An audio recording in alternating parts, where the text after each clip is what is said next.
Para asatidz disuruh bila memulakan pengajian maka menyentuh dahulu berkenaan dengan sedikit peringatan kepada hadirin berkenaan dengan SOP COVID-19. Namun kita berdoa kepada Allah Subhanahu Wa Taala, moga-moga Allah SWT cepat menarik kepada wabak ini. Namun ada yang menyukai akan wabak ni. Dia bukan suka wabak ni ada. Dia suka kepada apa yang berlaku kepada umat bila wabak ni ada. Tengok orang lebih jatuh, orang lebih tersusun, senang dikawal. Bukan tanya saya secara pribadi pun saya suka. Bukan suka kena wabak tak. Maknanya bila ada wabak ni kemudian akan ada lah asbab-asbab yang lain, iaitu PKP lah, perintah kawalan dan perintah kawalan pergerakan. Jadi saya tadi dah buat post awal-awal pagi. Saya kata sebelum kita di PKP kan, sekali lagi sebelum di PKP kan sekali lagi, walaupun kita sedang PKP juga, tapi mungkin lebih ketat sikit lepas ni sebabnya COVID-19 mungkin naik. Sebelum kita PKP sekali lagi, marilah kita PKH dulu. PKH, apa dia? Perintah kawalan hati. Kawal hati dulu. Maka saya sebut bagi dari post saya kata sediakan hati kamu terlebih dahulu, supaya bila kamu sediakan hati, sebab nak menahan tekanan, nak tahan tekanan. Hari itu tak sempat. Ini dah nampak, sediakan hati, bukan sediakan duit. Ini duit nak kena sedia duit, sedia hati. Ujian selepas ini tekanan mungkin lebih kuat. Mungkin tekanannya sikit tapi kita rasa berat je. Tekanan sikit je tapi rasa terlalu berat disebabkan keadaan hati. Mari sama-sama kita PKH, perintah kawalan hati. Untuk kawal pergerakan ya. Pergerakan takkan terkawal kalau hati tak terkawal kan. Pergerakan dikawal, tak boleh pergi masjid, tak boleh pergi surau. Hati tak dikawal, marah dia. Apa dia tak pergi masjid? Apa tak boleh surau, tak boleh kuliah apa semua. Tadi pun saya dah dapat satu mesej, kuliah saya di maknanya semua kurikulum dibatalkan. Bukan batal, tangguh. Tangguh tu tak tahu berapa bulan. Dah ada lah masjid-masjid menangguhkan. Maka saya kata, tangguh pun tak apa. Tapi kita jangan jadi yang macam lepas 6 bulan tak ada kelas. Kita dah ada teknologi. Saya pun dah canggih sikit. Buat live lah. Buat live lah. Kita boleh buat live grup-grup kita saja. Ambil ni invite dalam grup kita saja berapa orang, 30, 40 nak live. Nak buh besar sikit. Ambil apa LCD besar. Begitulah. Maka dah ada kuliah saya ditangguhkan. Kalau kita pun nanti diarahkan oleh Jabatan Agama Islam untuk menangguhkan, redha lah. Dah redha saja, tak ada masalah benda tu. Namun nanti saya akan bagi homework. Buat dah. Dah homework lah. Belajar kan? Belajar nak ada homework lah. Nak just follow lah. Bila pelajaran tak ada, pembelajaran tidak ada disiplin, tak macam sekolah, jadi gitu. Belajar dah.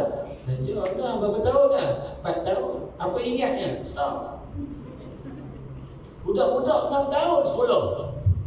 6 tahun sekolah. Ada dia punya pencapaian dia.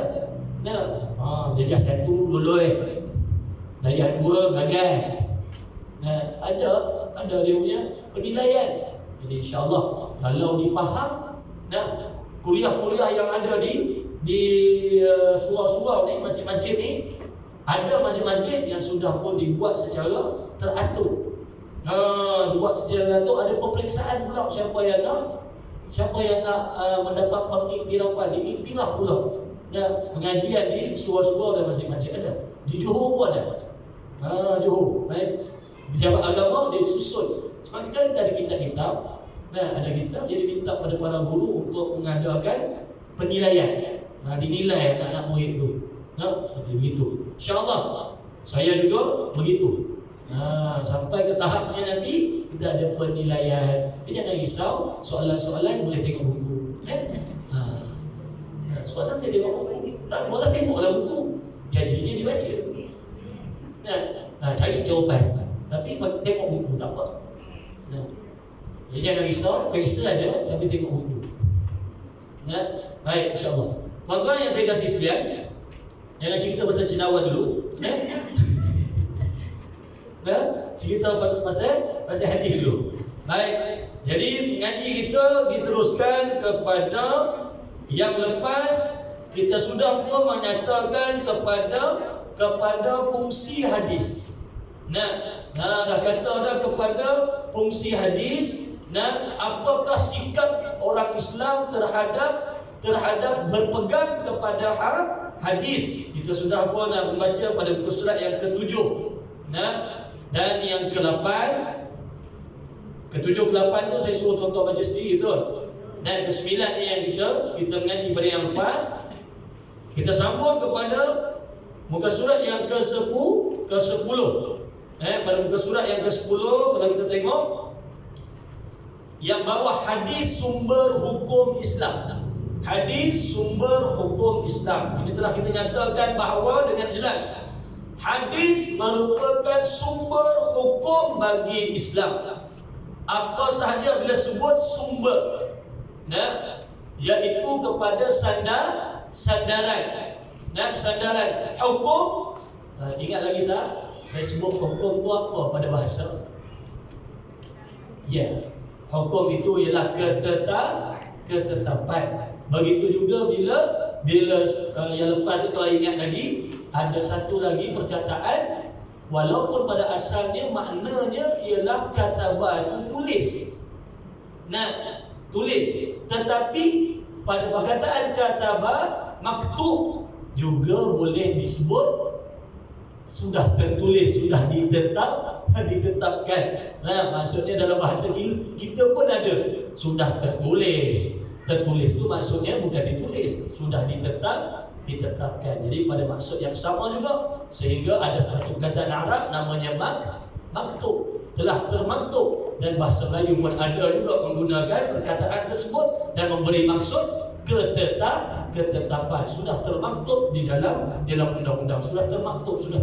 Jadi maktub daripada perkataan kataba pada dasarnya maksudnya itu tulis. Jadi hakama adalah pada maksud asasnya ialah ketetapan. Jadi bila sebut hukum Allah, ketetapan Allah. Ketetapan Allah. Jadi sumber hukum iaitu sandaran kepada ketetapan Islam di dalam agama Islam. Maksudnya apa sahaja perlakuan, baik daripada perlakuan bicara hati maupun perlakuan bicara hati dan percakapan, semua yang dilakukan oleh panca indera, apa yang nak dilakukan oleh panca indera, semuanya ada ketetapan di dalam Islam. Ada, semua ada. Cara berjalan, cara minum, cara makan, dan semua ada ketetapan. Jadi nak mengatakan ketetapan itu, maka di antara sandarannya ialah hadis. Sandarannya ialah hadis. Nak kata cara jalan macam mana? Ada. Kena semak juga hadis. Nak cari cara jalan dalam Quran tak ada.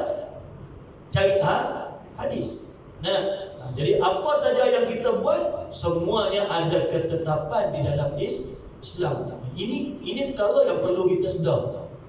Semua yang kita buat, semuanya ada ketetapan dalam Islam.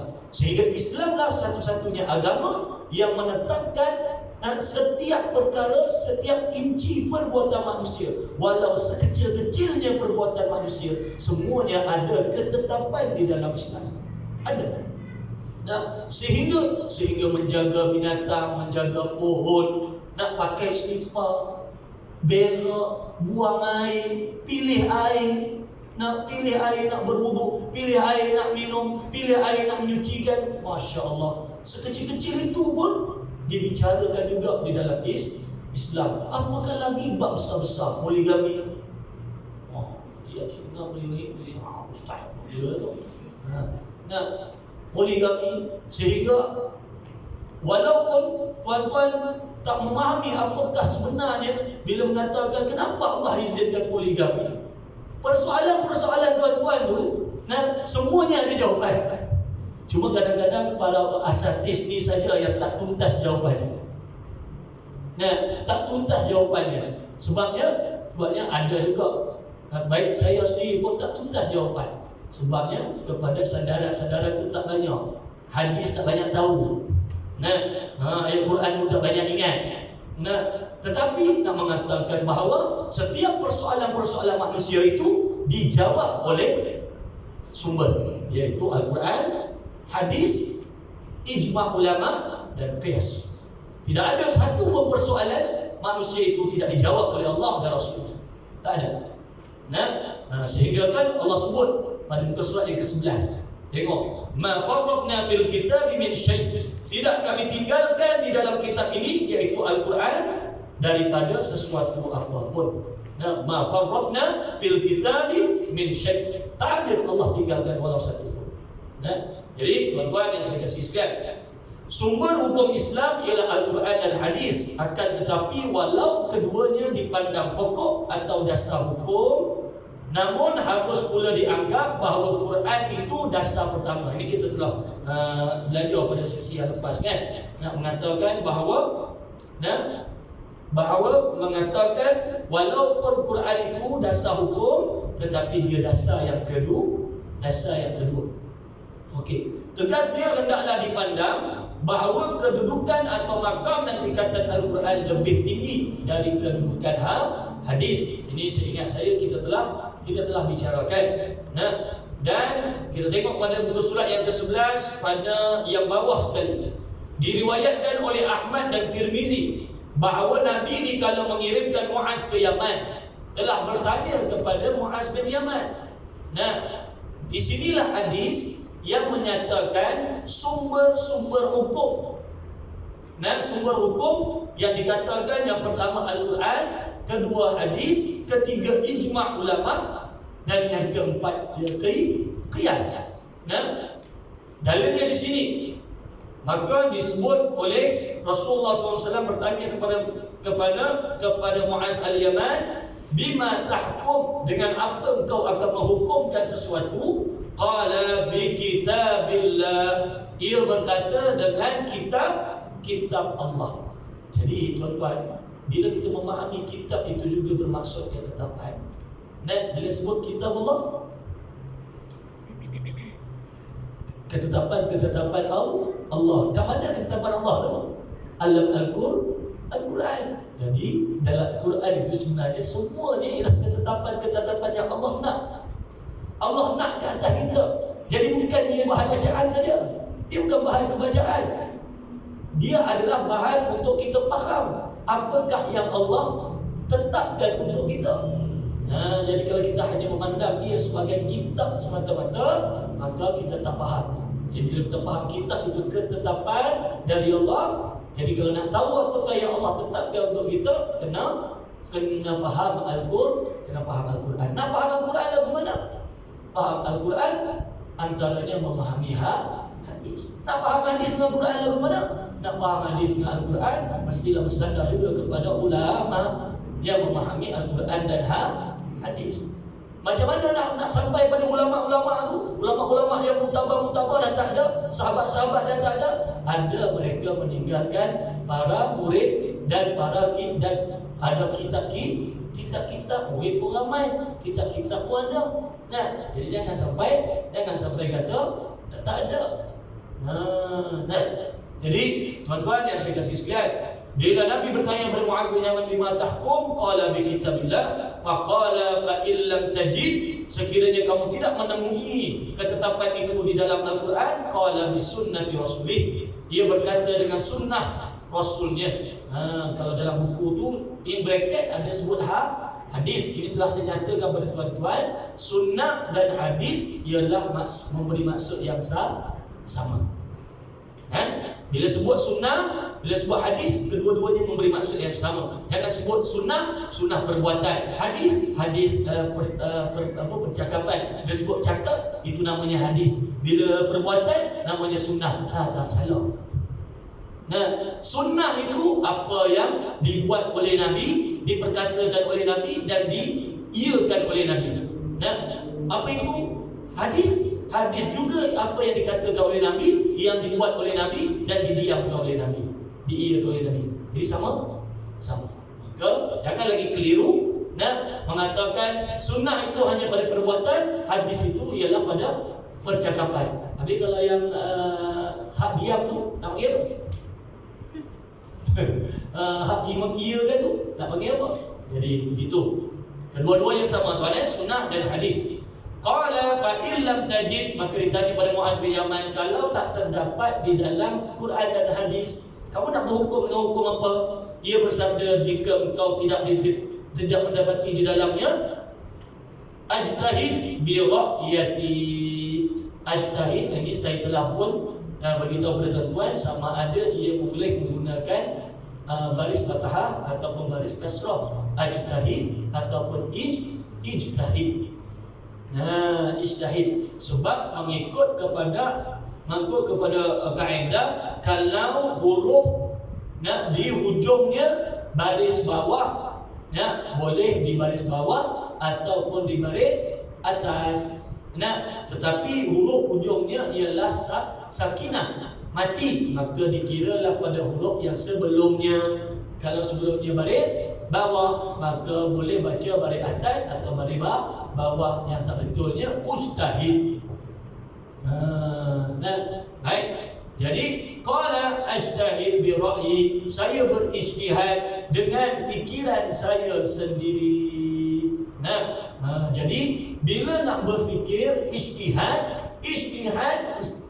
menggunakan ra'yi, menggunakan akal, tetapi akal yang bersandar dengan Al-Quran dan hadis, bukan hanya bersandar pada logik. Tak boleh. Mesti juga sandar pada hadis. Kita bukan orang-orang Mu'tazilah yang hanya mengangkat akal, tetapi menolak kepada menyandarkan akal pada Al-Quran dan hadis.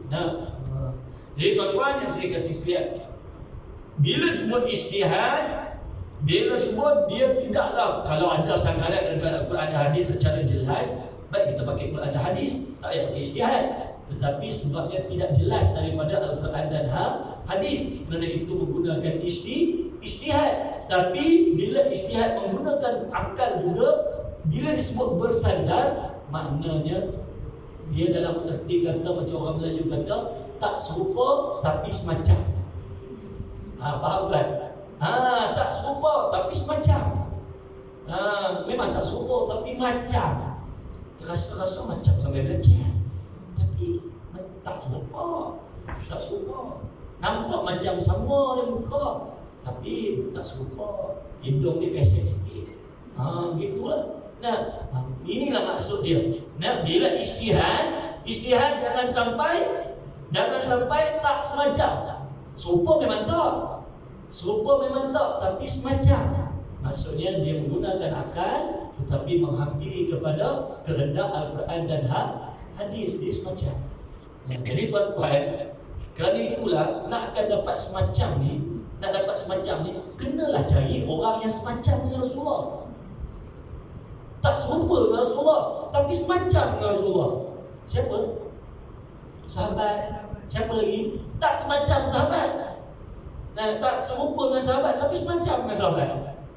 Tabi'in. Tabi'in lah yang duduk dengan sahabat. Tak serupa dengan tabi'in, tapi semacam dengan tabi'in. Ittiba'u tabi'in. Begitulah seterusnya. Nak rujuk agama, carilah orang yang semacam Rasulullah SAW. Tak serupa, tapi semacam. Janganlah langsung tak semacam. Tukang kayu tak semacam lah. Mintanya hukum dengan tukang kayu, bukan buat air, tak kena. Jadi boleh faham kat sini tuan. Kalau adalah orang-orang yang AQ, tuan-tuan boleh gunakan mantik ini. Ini ilmu mantik.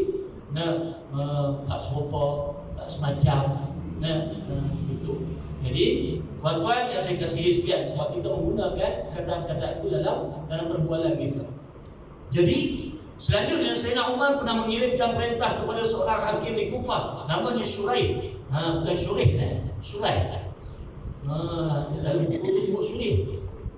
Shuraih ni Shuraih mana? Shuraih. Ada A.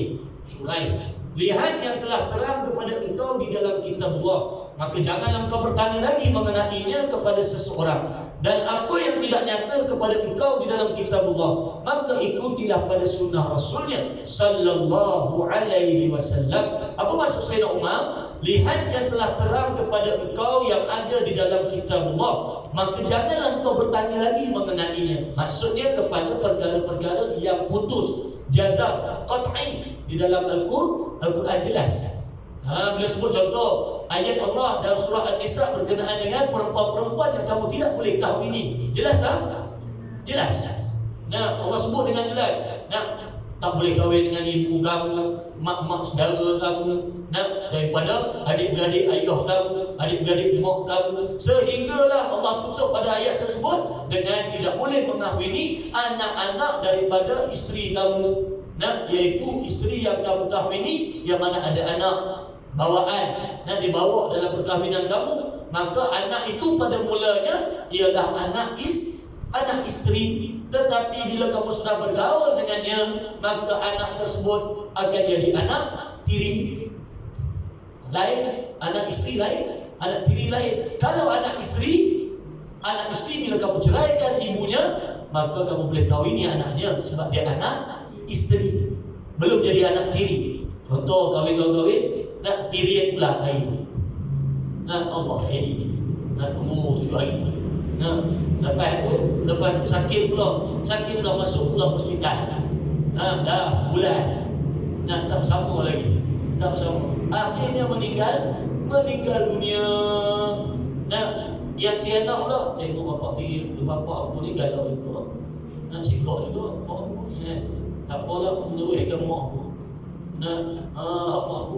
Maka si bapak berkata, aku boleh kahwin kau sebab aku belum mencampuri ibumu. Tetapi kalau sudah bercampur dengan isteri, walaupun tidak ia mengandungkan, tetap juga anak itu jadi anak tiri dan tidak boleh dikahwini sampai bila-bila. Mahram mu'abbad. Walaupun ibu itu diceraikan ataupun cerai mati, walaupun mati, tak boleh lagi dia berkahwin dengan anak tirinya. Ini saya sebut sebab ada kes. Ada kes. Dia tak faham. Dia ingat dia boleh kahwin dengan anak tiri dia. Sebab dia dah bersama dengan anak tiri dia. Astagfirullah. Mak pula rela. Alhamdulillah. Mak rela pula. Lah dia kata susah-susah sangat. Susah-susah pening-pening sangat. Saya tak masalah, ceraikan saja isteri. Dia cakap juga. Saya kata jangan cakap itu. Sedarlah. Aku sudah. Aku ceraikan isteri itu. Kau boleh settle masalah kalau ceraikan isteri kau. Settle masalah, aku boleh kahwin dengan anakku. Siapa ajar boleh kahwin dengan anak tiri? Dia pula tanya dengan saya, agama mana kau ikut? Aku yang betul tanya dengan kau. Agama mana kau ikut? Agama Majusi kau? Kalau betul daripada agama Islam, jelas Allah sebut tak boleh kamu mengahwini anak-anak tiri. Tak boleh kahwin. Tapi sebelum saya sebut begitu, dia pun dengan keadaannya kata, kalau susah sangat, saya kata jangan cerai-cerai ni. Tadi tu boleh jatuh lah. Mama aku sedar dia jatuh lah. Dia dengar dia kata, aku sumpah dengan nama Allah, aku cerai. Masya Allah. Dia duduk sebut gitu. Saya kata, jatuh lah, tapi ngadu saja pada jais, supaya dialah yang bekerja. Dia ada bekerja. Jadi tuan-tuan, itu sedikit info lah. Info mengatakan bahawa tidak boleh mengahwini anak tiri baik ayah tak boleh kahwin dengan anak-anak perempuan tirinya, begitu juga ibu-ibu tidak boleh berkahwin dengan anak-anak lelaki tirinya walaupun sudah dia kehilangan suami. Tak boleh Sebab itu ibunya, itu ibu. Tak boleh berkahwin dengan anak tiri selama-lamanya. Baik. Tuan-tuan yang saya kasih sekalian, insya-Allah yang tu tuan-tuan boleh tanya lagi. Persoalannya banyak berkenaan dengan tiri ni. Aurat lah, apalah. Auratnya macam-macam persoalan. Lagi-lagi kepada orang-orang yang ada anak tiri. Ada anak tiri, ada bapak tiri, ada mak tiri. Saya alhamdulillah tak ada. Saya tak ada. Tapi saya ada susuan. Itu pun satu hal juga. Susuan pun lebih kurang juga. Sebab dijelas oleh Allah SWT, tidak boleh kamu menikahi adik-beradik sesusuanmu, tak boleh. Baik, insyaAllah. Jadi pada muka surat yang ke-13, kita tengok pada muka surat yang ke-13. Hari ini kita belajar sedikit berkenaan dengan apa sebenarnya maksud kepada sunnah atau hadis ni. Apa maksud sebenar? Supaya kita memahami benar-benar bahawa sunnah dan hadis ini sama, tetapi kita mengetahui juga ada ilmu sedikit berkenaan dengan pandangan-pandangan daripada ulama-ulama. Satu ulama yang duduk dari sudut ulama akidah, ulama fiqh dan ulama-ulama tasawuf. Mereka juga ada pandangan yang berbeza sedikit berkenaan dengan maksud sunnah dan hadis, namun tetap ada titik persamaannya. Jadi kita tengok ilmu mustalahul hadis. Tuan-tuan tengok muka surat 13. Dia memang biasalah bila belajar pakai buku, ada fakta, mengantuk sikit. Kalau ceramah umum okey, boleh melawak sikit lah. Ini fakta, bolehlah sikit-sikit selit-selit kan. Jadi ilmu mustalahul hadis, bila sebut ilmu pengetahuan, mustalah daripada perkataan istilah. Apa itu istilah? Istilah dalam bahasa Melayu begitu dia sebut. Istilah apa? Istilah lah. Dan faham bukan istilah? Istilah dalam bahasa Melayu kita nak sebut apa tadi? Nanti saya ingat perkataannya saya sebut. Istilah tu dia macam ialah sebutan nama. Istilah sebab apa bahasa Melayu? Maksud tak boleh sebut maksud sebab dekat sini dia bukan pada sebut maksud. Dia maksud itu bahasa Arab. Nama khas. Istilah boleh lah. Dia sebut nama-nama khas. Istilah. Panggilan, sebutan. Okey, ilmu mustalah iaitu ilmu istilah hadis.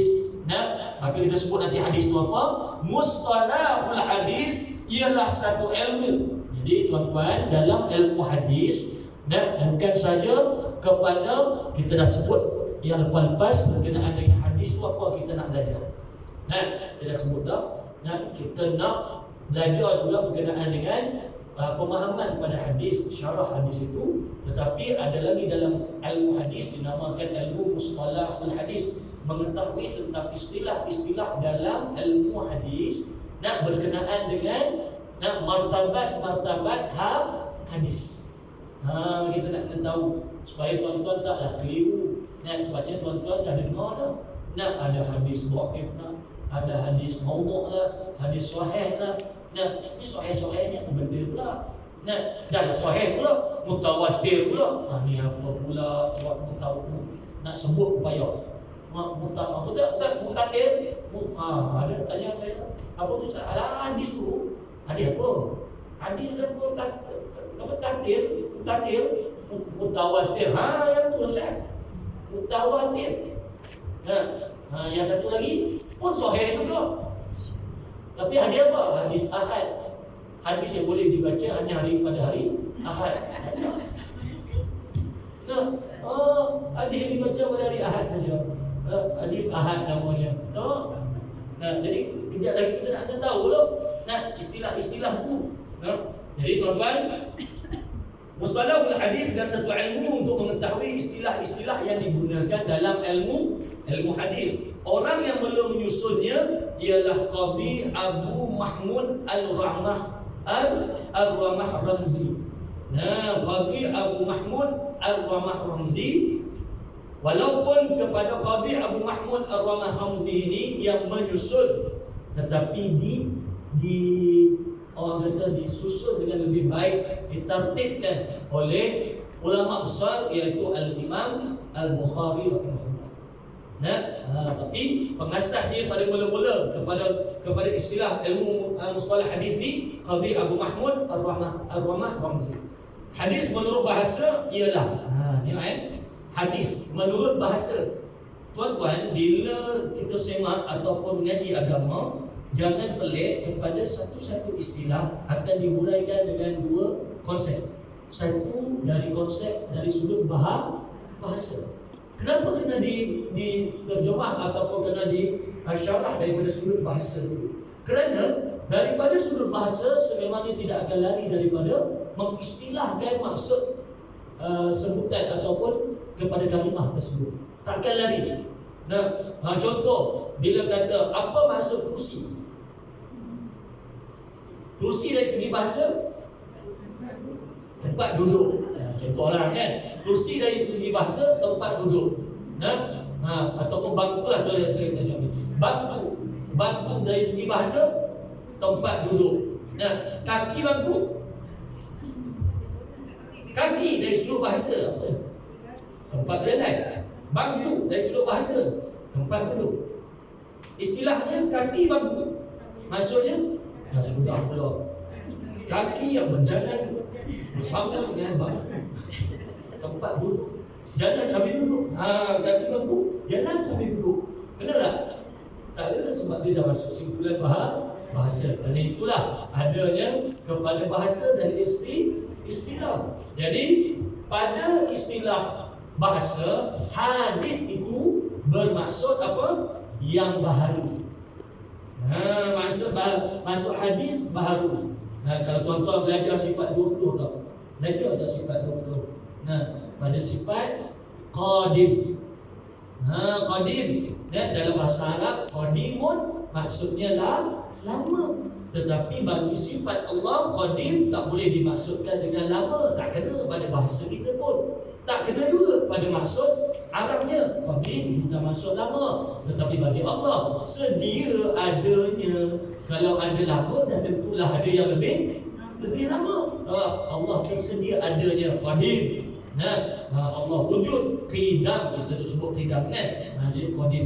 Jadi bila qidam, apa sebab mustahil bagi Allah lawan bagi qidam? Ini ada. Wujud ada, lawannya mana kalau Arab? Nah itu adalah tiada sudah. Arabnya Adamun, Adam tiada.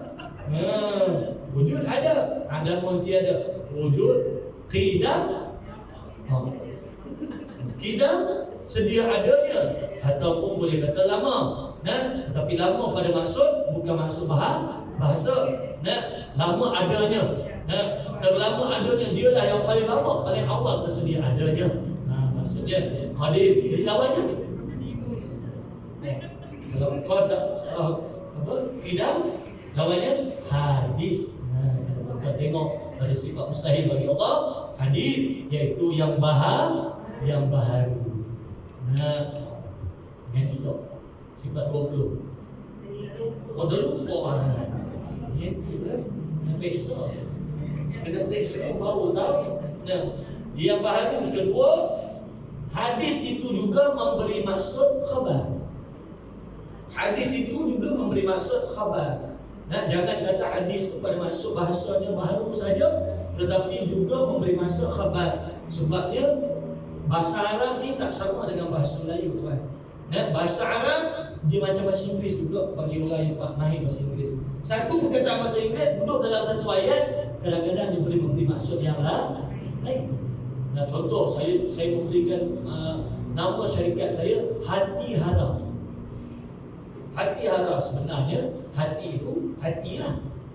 Hara itu gabungan nama saya dan nama isteri. Johari ambil ha. Syahira ambil ra saja. Hati Hara. Ditanyalah oleh kawan isteri saya, kenapa bagi nama hati hara ni? Nah, dia pula belajar Mesir. Nah, dia pun tanya kat isteri, kenapa ni? Suami saya yang bagi nama ni.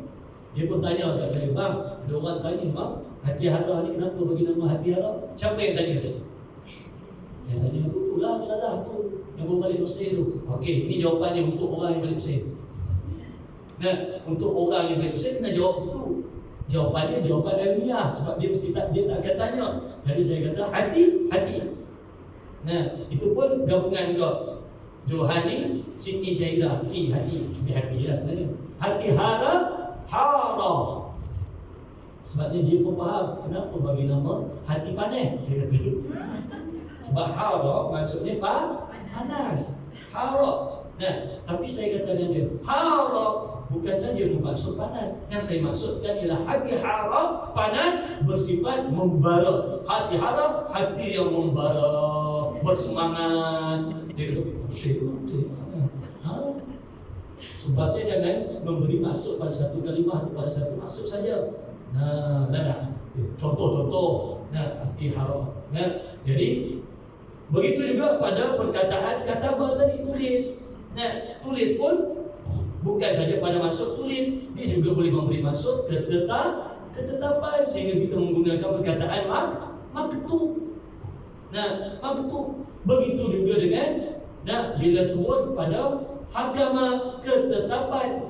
Nah, ketetapan. Kerana itulah segala ketetapan tentang salah laku dibuat di mana? Di mahkamah. Apa itu mahkamah? Tempat ditetapkan sesuatu. Itu maksud dia. Nah, mahkamah telah memutuskan. Siapa yang putuskan? Mahkamah. Mahkamah telah memutuskan. Mahkamah pun ketua dia yang putus pun siapa nama dia? Hakim. Nama pun hakim. Hakim tu siapa? Orang yang memutuskan. Mahkamah telah memutuskan. Yang putuskan mahkamah, yang putuskan hakim. Jadi betul. Perbuatan yang saya gariskan, jadi bila bermaksud kepada istilah agama, istilah agama, kita akan faham dulu dari sudut bahasa ni. Dari sudut bahasa. Okey. Baik, dari sudut bahasa, hadis bermaksud baharu. Yang pertama. Yang kedua juga memberi maksud khabar. Maksud khabar. Sebabnya ada dalil ini yang menyatakan bahawa ia juga bermaksud khabar. Tapi bukanlah bukan dalil ini, tapi digunakan perkataan hadis di dalam syair-syair yang memberi maksud kepada khabar. Khabar. Ketiga, yang dekat atau yang belum lama. Yang dekat ataupun yang belum lama, itu pun dinamakan hadis. Yang dekat. Bila sebut yang dekat, kita panggil dia hadis juga. Dekat. Walaupun pada maksud dekat dalam bahasa Arab qarib. Qarib dekat. Tetapi ada juga ayat yang menggunakan perkataan hadis. Hadis kepada nak menunjukkan dia dekat. Jadi tuan-tuan yang saya kasihi sekalian. Okey, jadi 3 maksud. Yang pertama baharu, yang kedua khabar, yang ketiga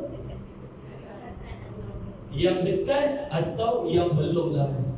Jadi kalau ambil daripada bahasa saja, boleh faham tak apa maksud hadis? Ambil dari sudut bahasa saja, boleh faham tak maksud hadis?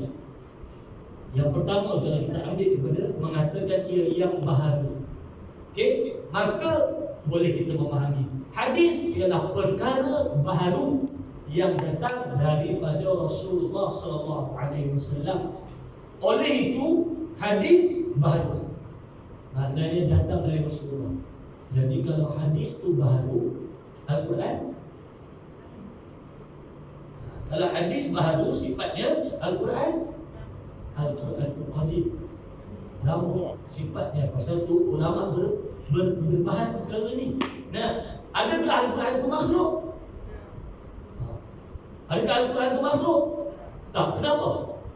sebab dia bersifat qadim. Qadim itu sifat Allah dan dia adalah kalam Allah. Bila sebut kalam Allah, apa saja yang berkenaan dengan Allah semuanya adalah khaliq.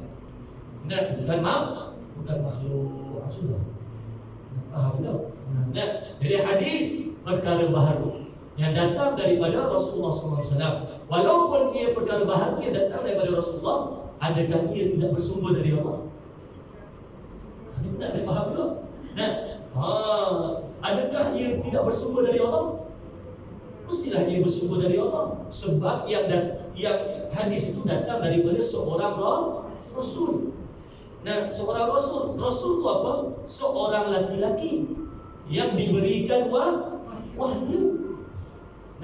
Jadi kalau dia Rasul, mestilah dapat wahyu. Diteguhkan lagi oleh ayat Allah dalam Al-Quran, wa ma yantiqu 'anil hawa illa wahyu yuha. Dia tidak mengikuti hawa nafsunya dalam melakukan sesuatu, hanya saja dengan menggunakan wahyu saja. Jadi hadis walaupun ia benda baharu atas sifat iaitu benda baharu kerana datang daripada perkara yang baharu. Siapa yang baru? Nabi Muhammad SAW itu baharu. Kenapa dia baharu? Dia adalah makhluk. Ini kena faham. Kenapa dia baharu? Sehingga kan mengatakan sebelum Nabi Adam pun Nabi Muhammad dah ada. Nur Muhammad dah ada. Biasa tuan-tuan dengar dia sebut Nur Muhammad dah ada dah. Sebelum jadikan alam ni pun dah ada dah. Nabi Nur Muhammad. Walaupun ada perbahasan para ulama kepada perkara tersebut, mempercayainya atau tidak mempercayainya, tidaklah ia memesongkan akidah. Dia hanya daripada furuk daripada usul din. Dia furuk saja. Jadi mempercayainya atau tidak mempercayai tidaklah merosakkan akidah. Yang merosakkan akidah ialah tidak mempercayai kerasulan baginda Nabi SAW. Itu merosakkan akidah. Dan itulah Yahudi tidak termasuk dalam Islam walaupun dia mengimani kepada Allah, tetapi dia tidak mempercayai baginda Nabi SAW. Dia percaya Nabi-Nabi lain, tapi dia tak percaya dengan Nabi Muhammad SAW, maka rosak akidahnya, tolak akidahnya. Dipahami? Jadi saya memahamkan ni. Kadang-kadang kami itu bila tuan-tuan faham istilah agama daripada sudut bahasa sememangnya kuat, perlu. Kerana itulah bila saya mendengar, saya akan kupas dari sudut bahasa. Dan bila bahasa pun sudah kita mendapat ilmu dah. Kita dah dapat ilmu. Kerana itulah adanya timbul ilmu mustalahul hadis, iaitu daripada bahasa, istilah-istilah. Daripada istilah-istilah itu sudah. Tapi daripada dulu juga saya bertanya-tanya, banyak istilah-istilah dalam bahasa-bahasa Melayu yang kita cari semua dia, apa kena mengenalnya dengan istilah tersebut. Contoh kerusi, kenapa tak nama keduduk? Kan dia tempat duduk, kenapa dia namanya kerusi? Nak tanya kakak, boleh jawab? Kakak dah fikir tak? Kerusi itu namanya kerusi kenapa? Kenapa agak-agak dinamakan kerusi? Nak menunjukkan bahawa lama sungguh dah orang Arab datang tempat itu. Kerusi punya lama, punya lama perkataannya tak ada dalam bahasa Melayu. Tak ada. Benda tu yang tempat duduk tu tak ada dalam bahasa Melayu. Akhirnya menggunakan perkataan bahasa Arab. Kursiun. Kerusi. Masjid pun tak ada dalam bahasa Melayu. Tempat solat. Ada. Tempat solat kan. Tapi dipanggil masjid sebab bahasa Arab, pakai bahasa Arab juga. Garpu. Panggil garpu tu garpu. Garpu bahasa apa? Pun tak ada dalam bahasa Melayu. Datang garpu. Ni apa nak panggil ni? Garpu lah.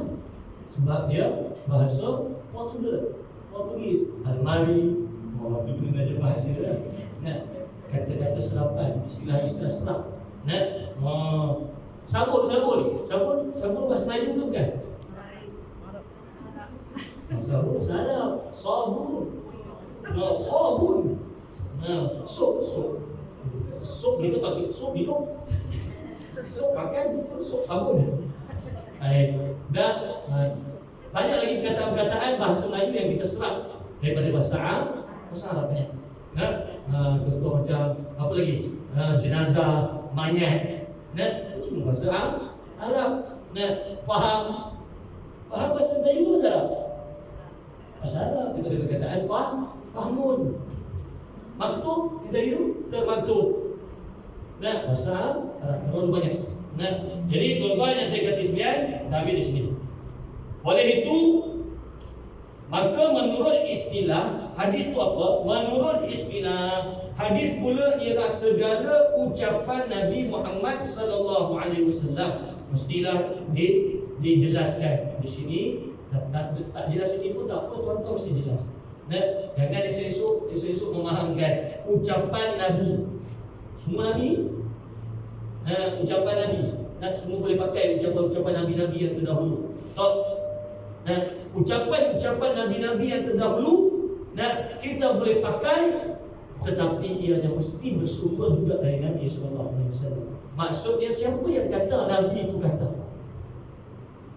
Jadi tuan-tuan yang saya kasih sekalian, walaupun kisah Nabi itu tak banyak di dalam Al-Quran, kisah-kisah Nabi ini 25 itu tak banyak dalam Al-Quran. Ada tak kisah-kisah Nabi selain daripada Al-Quran diceritakan oleh Nabi Muhammad?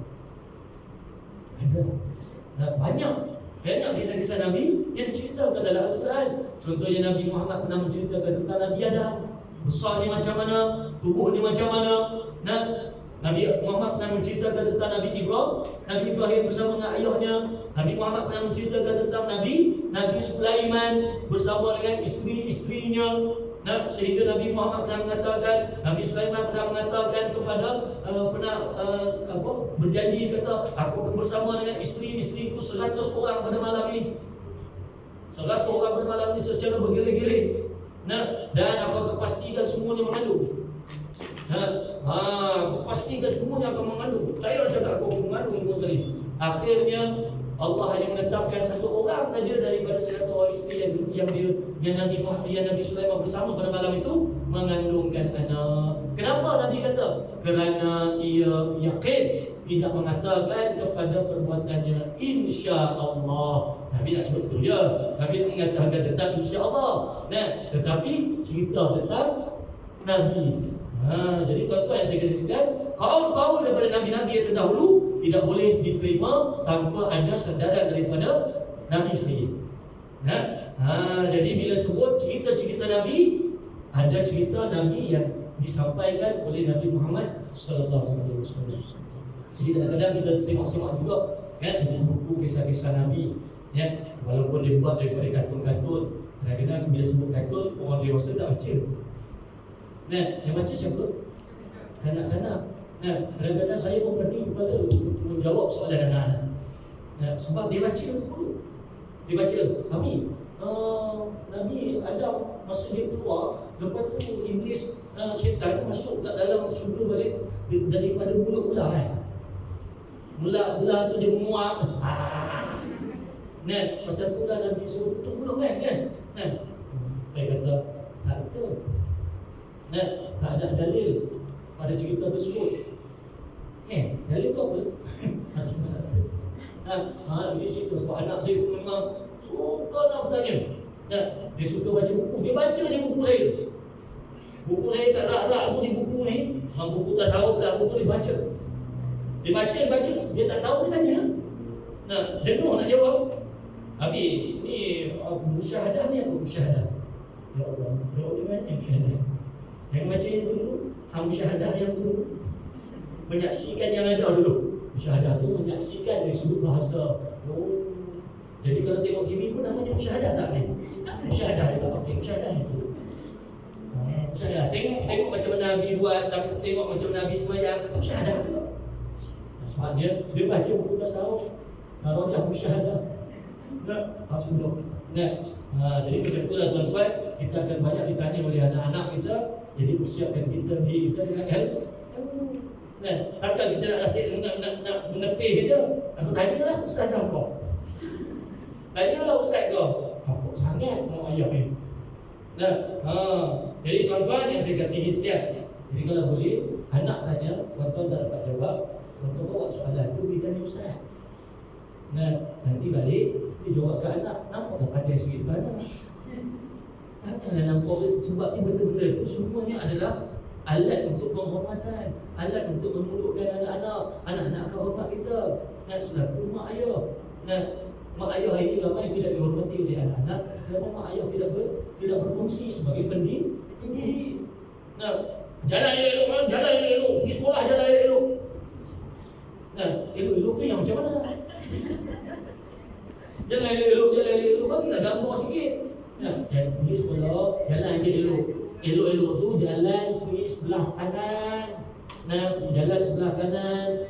Iaitu jangan jalan ikut kereta. Kalau kereta lalu sini, dan kereta lalu sini, jangan jalan situ. Kereta lalu macam ni, kita yang jalan dekat tepi dia, ikut berlawanan.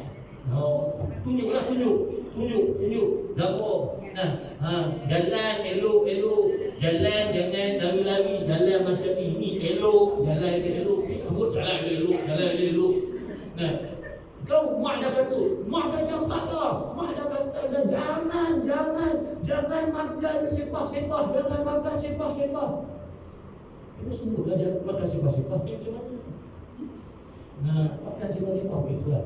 Keadaannya, tuan-tuan yang saya kasih sekalian, dalam pendidikan perlukan ada gambaran. Jadi tuan-tuan yang saya kasih sekalian, daripada segi istilah, hadis ialah segala ucapan Nabi, segala perbuatan dan segala keadaan. Apa sahaja yang bersumber dari Nabi, apa sahaja yang bersumber dari Nabi, kita panggil dia hadis. Atau dah sebut hadis atau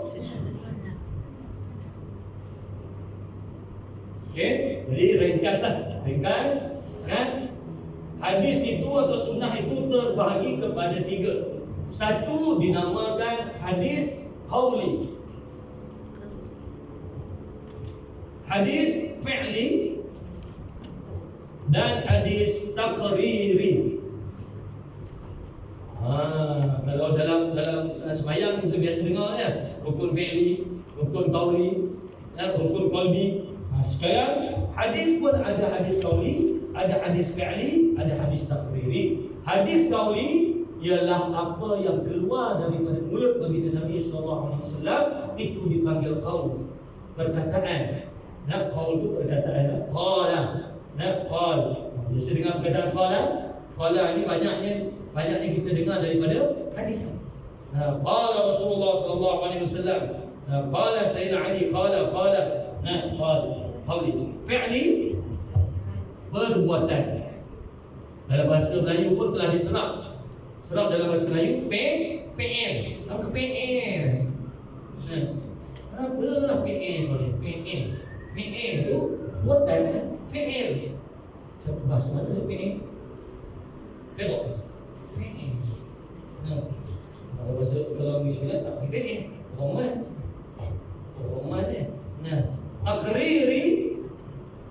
takrir apa yang diiyakan, atau bahasa pun kita ada juga serap perkataan ini dalam bahasa Melayu. Apa dia? Dengan ini saya berikrar. Dengan ini saya berikrar. Saya mengiyakan. Saya mengiyakan, saya memperakui. Ikrar ini takriri. Jadi dari segi bahasa ialah hadis daripada pengakuan Rasulullah. Rasulullah akui.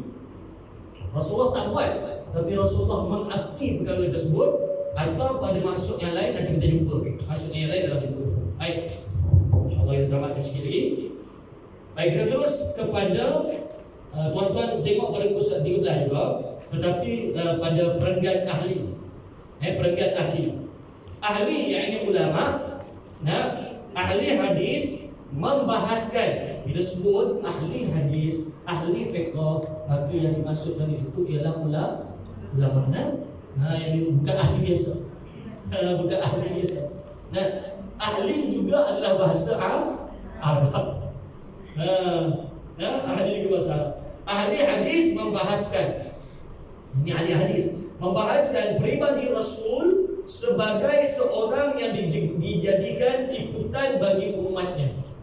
Pribadi Rasul dijadikan sebagai orang yang dijadikan ikutan bagi umatnya. Kerana ini mereka pindahkan dan mereka terangkan segala yang bersangkutan dengan Rasul, baik mengenai riwayat hidup, perjalanan hidup, mengenai budi pekertinya, keutamaannya iaitu syama'il, kepribadiannya, keutamaan, keistimewaannya, tutur katanya, perbuatan-perbuatannya, sama ada yang dapat mewujudkan hukum atau tidak. Ini menurut ulama hadis. Dia lebih detail lagi. Nah, bukan saja pada qauli, bukan saja pada fi'li, bukan saja pada takrir, bukan saja pada takriri, tetapi dia lebih detail mengatakan kepada apa saja yang bersangkutan dengan Nabi. Daripada riwayat hidup Nabi SAW, maka nak tahu riwayat hidup Nabi daripada mana, tuan? Nak tahu riwayat hidup Nabi daripada mana? Sirah. Okey. Jadi sirah ini pasal kita kena faham dari sudut bahasa pun dah boleh faham. Sirah supaya kita tidak memahami satu-satu istilah itu dengan fahaman yang salah. Nah, sirah, apa yang tuan-tuan faham dengan sirah? Tuan-tuan faham sejarah. Betul. Nah, sejarah kan? Nah, walhal dia sangat jauh daripada maksud sejarah. Sirah adalah daripada perkataan Sara. Sara yasir. Sara iaitu berjalan. Sirah iaitu daripada isim masdar bagi Sara, iaitu siratun, iaitu senang. Jadi dia sebut sirah Rasulullah, perjalanan Rasulullah. Perjalanan apa? Perjalanan kaki, perjalanan hidup Rasulullah. Dah faham tak? Sudut bahasa tu boleh faham. Sirah, perjalanan hidup Nabi SAW. Sirah itu ialah hadis. Apa Nabi buat dalam peperangan-peperangan, apa Nabi buat ketika mana bersama dengan sahabat, itu begitu, dalam sirah itu semuanya hadis. Jangan sebut hadis itu hanya pada qauli, fi'li dan takriri sahaja. Tetapi baik pada qauli, baik pada fi'li, baik pada takriri, ada tak semuanya berlaku dalam sirah Rasulullah? Sirah Rasulullah. Cuma tidaklah dia dibukukan di dalam buku sirah. Dia faham dia tu. Kalau tak, sepatutnya semua ni perlu ada dalam buku sirah juga. Sebab dia daripada Nabi. Sirah, perjalanan hidup Nabi. Nabi pernah berkata, Nabi pernah buat, Nabi pernah mengakui. Mesti ada jalan cerita dia. Nah, apa yang Nabi akui? Nabi akui kepada perbuatan Muaz al-Yaman dalam membacakan, tak silap saya, dalam membacakan doa iftitah, mengiyakan. Mesti ada cerita. Time bila dia mengiyakan tu? Solat bila? Solat apa? Ada cerita. Nah, tapi kalau semua itu diceritakan dalam buku sirah, bagaimana buku sirah? Nah, jadi sirah hanya diceritakan kepada perjalanan hidup Rasulullah daripada dia hidup, lahir sampailah dia meninggal dunia, dan dimasukkan ke kisah-kisah yang besar-besar sahaja. Kisah yang besar-besar itu dalam sirah Rasulullah SAW. Tapi ini juga termasuk dalam sirah perjalanan hidup Rasulullah SAW. Tetapi kalau hadis qauli dimasukkan ataupun kita akan menemuinya dalam buku-buku hadis. Hadis qauli kita akan jumpa dalam hadis. Hadis-hadis qauli yang berkenaan dengan hukum-hukum, hukum hakam, fiqh, kita akan jumpa dalam buku-buku fiqh. Hadis-hadis qauli yang menceritakan tentang akidah, usul, kita akan jumpa dalam buku-buku akidah, bicarakan tentang usul din, bicara perkara sama'iyat, begitulah. Jadi sebenarnya semua daripada ilmu-ilmu bersandar daripada antaranya hadis Rasulullah. Sekali lagi saya menyatakan, jangan lagi keliru.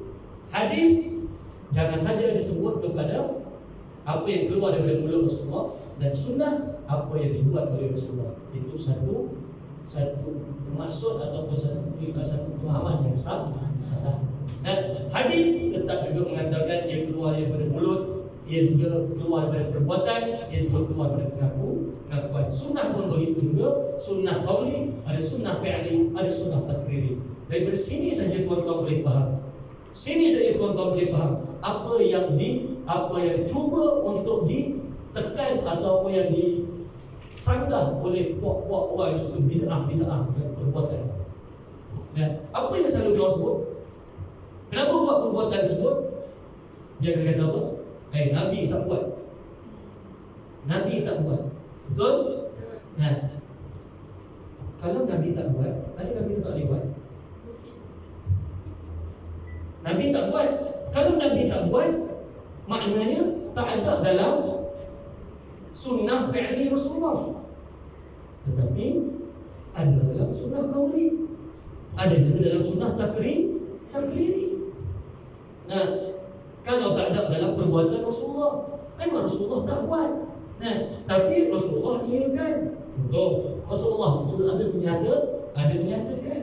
Dan itu sekali lagi kalau contoh pada tahlil, baca Yasin. Apa hukum baca Yasin malam Jumaat ramai-ramai kumpul? Sekali lagi saya tanya, kalau saya bagi tahu dah jawapan. Jawapannya apa? Apa hukum baca Yasin malam Jumaat? Ramai-ramai datang semua baca Yasin kumpul ramai. Hukumnya? Sudah. Saya dah bagi jawapan dah. Jawapan dah muncul dah. Tak ingat? Jawapannya harus. Nah, daripada mana datangnya hukum harus?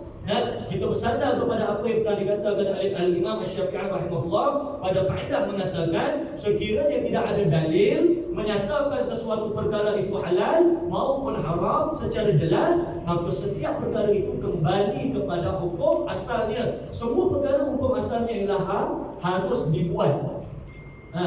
Minum arak pun harus. Sudah. Sudah, dia susah. Minum arak harus. Judi harus. Asal hukumnya, bila datang saja dalil menyatakan ia haram, haram lah. Haram lah. Bila datang dalil mengatakan ia halal, halal. Faham tak? Bila tak ada, haruslah. Ini saya tanya kau. Ustaz dadah hukumnya mana ada dalil nyatakan dadah secara jelas narkoba. Dadah itu haram. Mana dalil? Ada dalil? Ini selalu ada dalil? Mana dalil? Tak ada. Tak ada. Bila tak ada, dia kata boleh. Takbir, Allahu Akbar, hidup narkoba. Boleh takbir pula. Hidup narkoba. Untuk bukan narkoba apa? Ganja. Apa nama itu betul lah. Nak marijuana. Marijuana hidup marijuana. Nak pakai rupiah betul macam dia. Walaupun benda itu ada khilaf, tetapi ia boleh bawa keluar. Menghilangkan kewarasan akal. Jadi dadah mana hukum dia? Maka datanglah kepada menyatakan pada qiyas. Apa itu qiyas? Tak serupa tapi semacam. Ini dia. Ya, qiyas. Tak serupa. Adakah dadah serupa dengan arak? Tak, dadah lain, arak lain. Semacam lah. Apa semacam ni? Menghilangkan kewarasan akal. Hilang waras. Jadi illah itu sama, semacam. Bila semacam dia hukumkan semacam dengan arak, itu ada qiyas. Nah, jadi ijtihad banyaknya kepada qiyas. Tak serupa tapi semacam. Nah, begitu juga dengan baca Yasin malam Jumaat. Nah, memang tak serupa dengan perbuatan Nabi. Nah, tapi tak serupa pun tak apa, semacam ya. Nabi buat tiap-tiap malam, kita tak mampu. Tak dapat serupa, semacam pun jadilah. Nah, itu sebenarnya. Nah, ulama-ulama kita ni, dia tahu tak serupa dengan Nabi, umat dia payah. nak serupa dengan Nabi. Tak apalah, tak dapat serupa macam Superman tu, semacam Superman tu lah.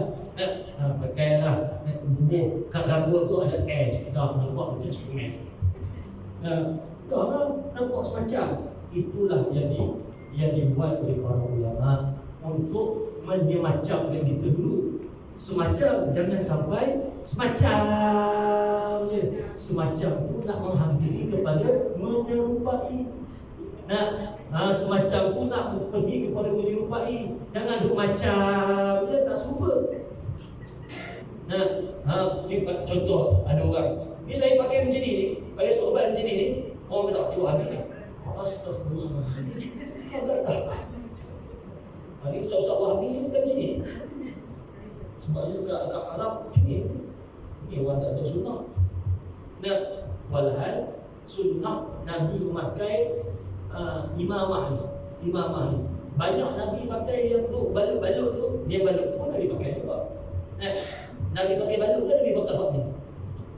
Itu kena tengok syama'il Muhammadiyah.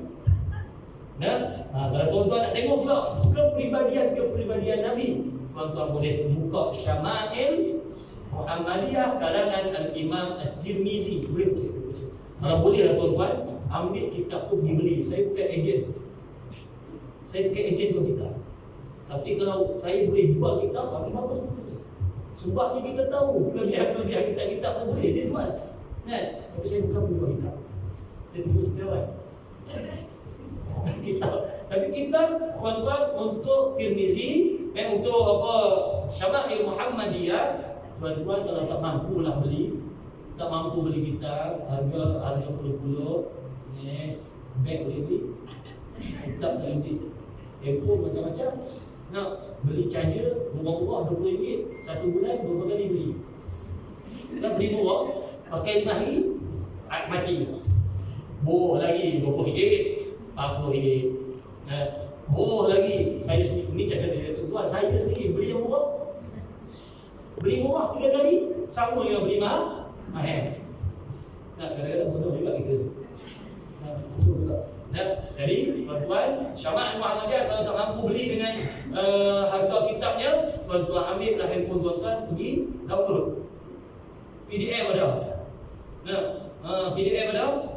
Buah kat dalam tu Syama'il Muhammadiyah, bawah dengan anak-anak cerita Syama'il Muhammadiyah, kepribadian Nabi. Contoh tak nak makan, buka Syama'il Muhammadiyah berkenaan dengan makan. Anak-anak lagi tak ada. Okey, hari ni kita memang tak boleh mengajar, tapi kita dah ada panduan kan. Okey, hari ni kita buat satu aktiviti untuk Syama'il pergi tandas. Anak-anak semua kata, saya dah buat dengan anak-anak saya. Okey, jadi nak pergi tandas nak pergi tandas. Baca apa doa sebelum masuk tandas? Jadi sekarang kita buat aktiviti masuk tandas. Sebabnya nak layan pun anak yang kecil-kecil. Masuk tandas. Nabi nak suruh masuk tandas. Okey. Baca apa? Okey, ikut Abi. Allahumma inni a'udzubika minal khubsi wal khaba'is. Belum masuk lagi. Baca doa dulu, nak beri faham, bukan dah masuk baru baca. Ini ada orang dah campur baru baca. Dah campur baru dah. Allah betul lupa yang tadi baca. Allahumma inni a'udzubika. Kenal je lah. Nak baca sebelum masuk. Dah masuk. Tunggu dulu. Tunggu. Kenapa ni? Nak masuk kenal kaki mana nak masuk dulu. Ada kan? Allah kaki mana ustaz kata itu lupa lah. Kiri kanan dah takkan lupa lah. Jadi tuan-tuan yang sering kasih sekalian, awal-awal ayat. Jadi tuan-tuan boleh baca pada muka surat yang ke-13, perpandangan ahli hadis kepada maksud hadis. Ahli usul. Usul tu maksudnya ahli usul tu ialah orang-orang yang membahaskan tentang ulama-ulama akidah. Kalau ulama akidah dia kata apa? Nak membahaskan Rasul sebagai seorang pengatur undang-undang. Kalau ahli hadis dia mengatakan peribadi Rasul, apa yang ada pada Rasul menjadi ikutan. Nah, jadi saya nak tanya kepada tuan-tuan. Okey, dari sudut akidah, mengikuti baginda Nabi sallallahu alaihi wasallam apa hukum? Menuruti pelakuan Rasulullah SAW, apa hukumnya? Menurut ahli akidah, hukumnya wajib. Nah, wajib kita menuruti, tetapi sebenarnya memperakui kepada perbuatan-perbuatan Nabi itu dari sudut akidahnya mengimani bahawa ia patut diikuti, wajib. Mengimani. Nah, tetapi kalau katalah perbuatan wajib, dosa kita habis semua.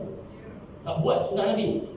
Tetapi jangan mengatakan, tapi mesti mengatakan di dalam hati wajib hukumnya mengimani, meyakini sunnah Nabi perlu diikuti. Ini apa yang orang tak faham? Ramai orang tak faham. Mengimani, meyakini bahawa sunnah Nabi perlu diikuti, perlu dipahami, perlu dipercayai. Sebabnya itu adalah perbuatan hati. Perlu diimani. Mengakui daripada asyhadu anna Muhammadar Rasulullah. Tetapi apa hukumnya mengikuti sunnah Rasul?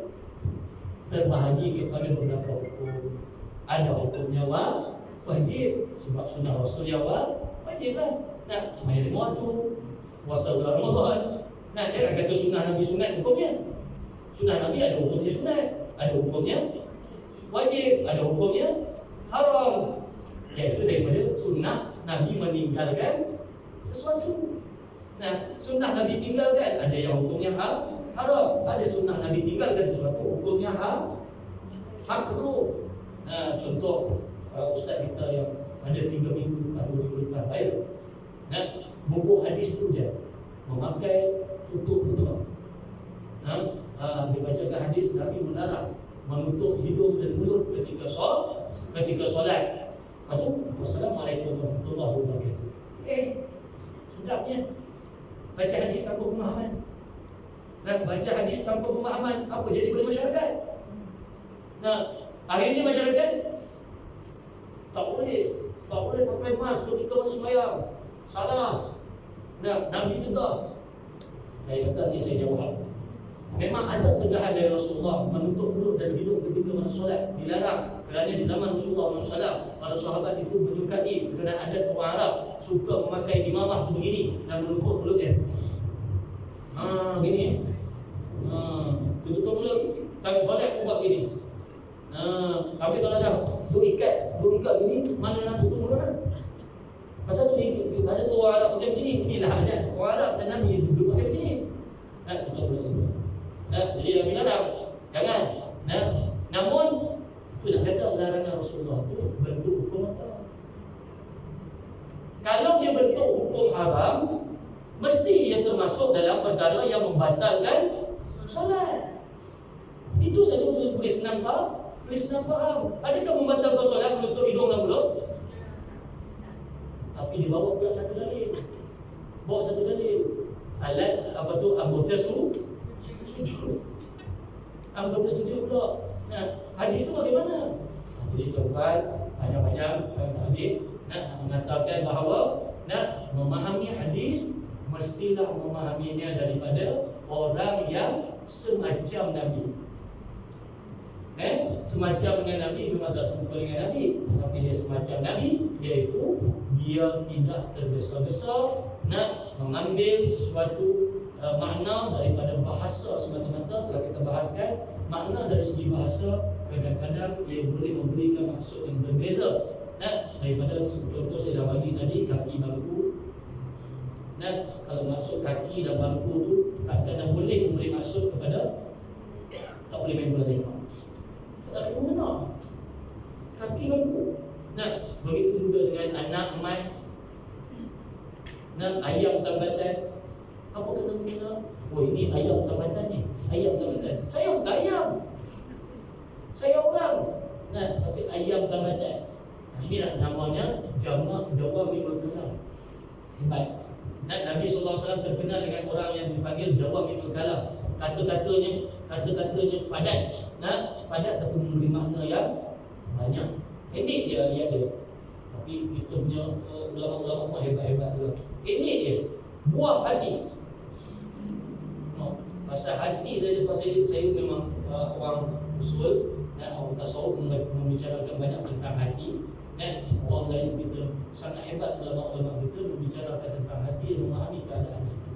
Sampai musuh hati, berat hati, kecil hati, macam-macam hati. Lagi suka hati, buah hati. Adakah suka hati bermasuk hati gembira? Adakah suka hati memberi masuk hati yang gembira? Tak kan? Suka hati ke bermasuknya? Salah terangkan tu kan? Jadi khutbah yang saya kasih slide boleh baca. Tapi dari sudut akidah, ahli akidah tadi menyatakan bahawa seorang Rasul ini seorang pengatur undang-undang, pengatur undang-undang, pengatur ketetapan-ketetapan. Oleh itu, kerana ini mereka mengatur undang-undang yang meletakkan atau menciptakan dasar-dasar ijtihad bagi para mujtahid sesudahnya. Yang ni yang kita nak kena faham juga. Iaitu ulama usul dia mengatakan bahawa hadis itu ialah satu, hadis itu datang dari Rasul. Dia bicara tentang Rasul dulu. Rasul ni pengatur undang-undang. Pengatur undang-undang yang meletakkan atau menciptakan dasar-dasar. Menciptakan dasar-dasar ijtihad bagi para ulama, bagi para mujtahid sesudahnya, dan menerangkan kepada manusia perlembagaan hidup dusturul hayat. Maka mereka pun memperhatikan segala tutur kata Rasul, perbuatan-perbuatannya. Bermaksud dia tetap juga titik persamaannya ke sini. Tetapi kenapa nak tengok kaul kata-kata Rasulullah? Kenapa kita nak mengetahui fi'il Rasulullah? Kenapa kita nak tahu takrir Rasulullah, apa yang diakui oleh Rasulullah? Kenapa nak kena tahu? Jadi menurut ulama-ulama usul, kita kena tahu disebabkan kita nak berijtihad menggunakan hadis Rasulullah sebagai hadis Rasulullah ataupun Rasulullah itu sebagai pengatur undang-undang, ketetapan-ketetapan. Jadi insya-Allah